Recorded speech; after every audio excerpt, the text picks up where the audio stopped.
today marks the first day of Latinx Heritage Month, a celebration of the rich history and diverse culture of Hispanic and Latin American communities.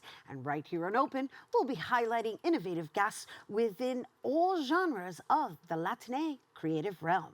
Which brings us to our first guest, who fuses New York and Dominican culture through his homemade art and jewelry, a true New Yorker at heart with his mixed skills and usage of reclaimed wood, cloth, acrylic paint, laser cutting, carpentry, and paper mache to visualize his nostalgic pieces. Through his fusion, he educates and elevates those who wear his pieces. And here to share more, we welcome artist and founder of Crudo Creates, Domingo Cruz. Hello and welcome. Hi. Thank you for having me. Well, thank you for being here. And thank you for consciously creating and crafting to represent nuestra cultura, you know? It truly is my pleasure. Thank you so much. So let's talk about how you got to your niche. So I started pretty much learning about the Dominican Carnival and paper mache back in like 2000. That was a very long time ago. And it kind of snowballed into what it is now. So now I have a lot more sophisticated like machines, like laser engravers and cutters, and also like a vinyl printer and things like that.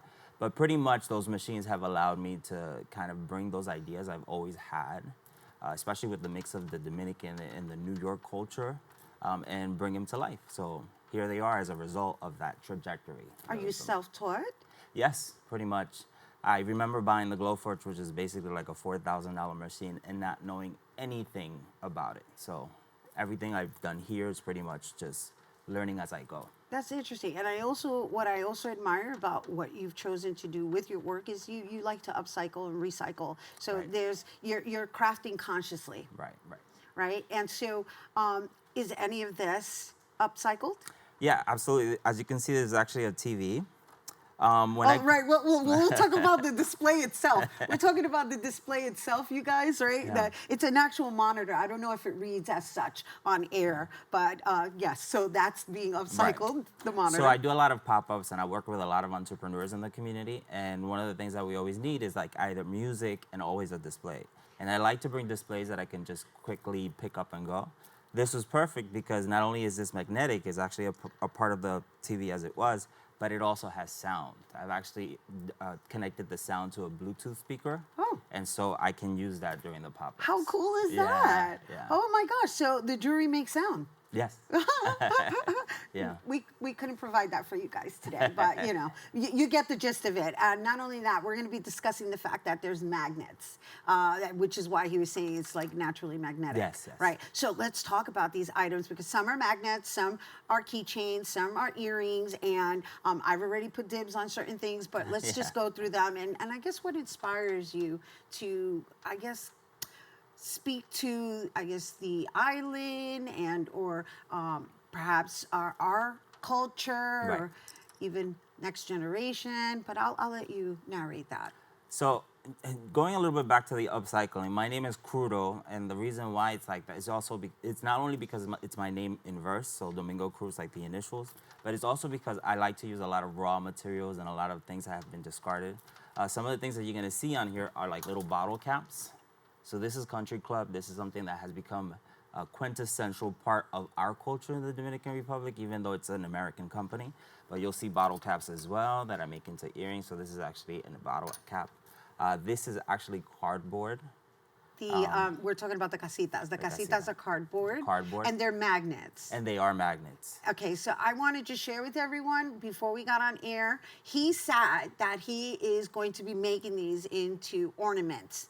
Yes. He's going to make smaller versions into ornaments for Christmas. So make sure you follow along the segment. Go ahead.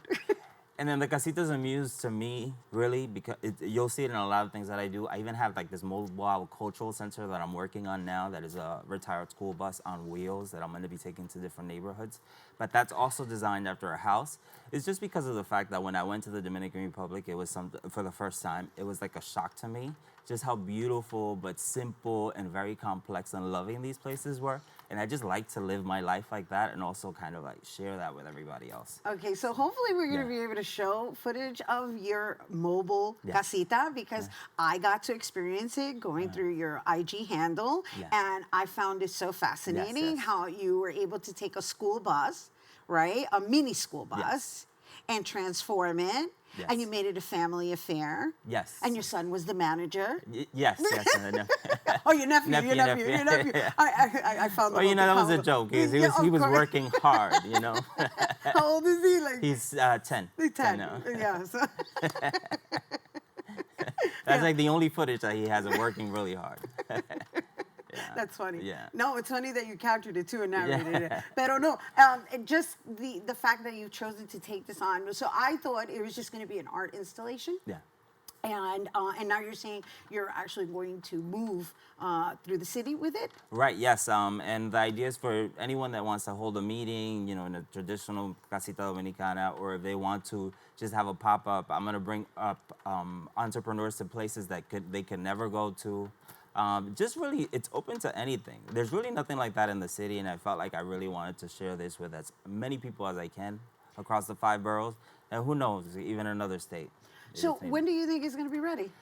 I'm trying to push for it to be ready by the end of October. The weather is something that I have to kind of take into consideration. But yeah, so by the end of October, I'm looking to start to bring it out. It's going to live as my store, mobile store, but then it'll also have other events. I think that's brilliant. Yeah. I think it's brilliant because I want to see there's like a new movement going on with the food trucks, right? Yes. So why not an artisan truck? Right.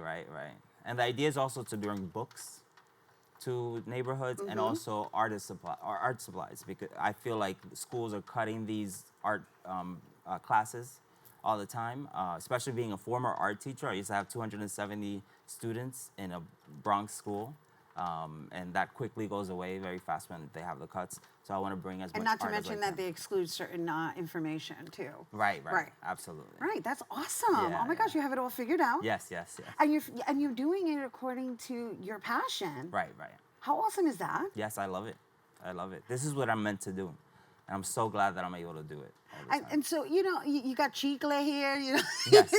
you got gums. I need to know like how you're pulled to decide what you're going to create art from. So the Dominican Republic has a lot of different American companies coming in, and they become a part of our culture. Like the Crudo are obviously an American company, but you also have the Double Buble.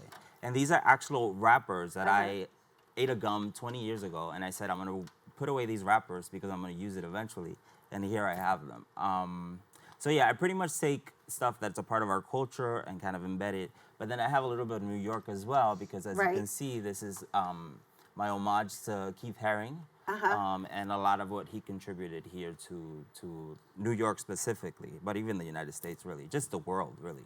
But just going on the theme of love, I kind of like that, to lift people with love and, you're great, you are seen. This is actually my handwriting. I put it together just so that the person that wears it feels like they are seen, and they're exalted. I mean, we've shared a lot of your visuals here on air. Hopefully you guys are getting the beauty of color and concept, because I mean, I would have never thought to make a freaking pencil sharpener earrings. It's like you'll never lose it. Yeah. No, and it's funny because people look at it as just sharpeners, but it definitely has a concept behind it. Right. So the person that wears it, I want them to always be cutting edge, sharpen their skills, and things like that. So I try to always take my things and bring them to the next level. Like, this is all or nothing, and this is in Parcheesi, if you get a double number, you try again. So it's that type of message behind a lot of the things that I do. Well, I gotta say, this is very interesting. I happen to be a lover of wood art, so like I said, I already put dibs on certain items. Yeah. And so, do you have any pop-up events coming up? Yes, I am actually going to be in the Brujeria Fest in Brooklyn. Oh, yes. So it's That's going to be supposed to be a big event. Yeah, all 3 days, the 23rd, I believe, 24th and 25th, or 22nd, 23rd, and 24th. And then I have like little pop-ups here and there after that. But pretty much the bus has consumed my soul right now. So that's pretty much the next event that's coming up. The for now. bus. Yes. Yeah. Yeah. No, that looks like really awesome. Are you going to do like a big grand opening? Because if you do, you have to let us know. I wish I thought that far, but yes, I'll definitely have some type of opening ceremony for sure. All right. And so, do you have any last words you want to leave our guests with regards to your art? I guess one message just for the young artists out there, like if you feel like you want to follow your path, don't really think about what society is putting on you. Just do the art when you can, and then it will find you. It's like kind of like a build it and they will come type of situation. But do definitely follow your art, because I wish someone would have told me that when I was in middle school. And thankfully here I am, but I could have easily not been here as well. You know, and I feel that. I feel it deeply, because it takes something to take a risk on yourself. Right. And believe. Right. Always. That's what's up. Well, thank you for bringing it Thank here. you. Thank you. You guys, once again, Domingo Cruz. He is a founder of Crudo Creates. And for more information on Crudo's art and jewelry, you can visit artbycrudo.com. And stay tuned. We have more open when we return.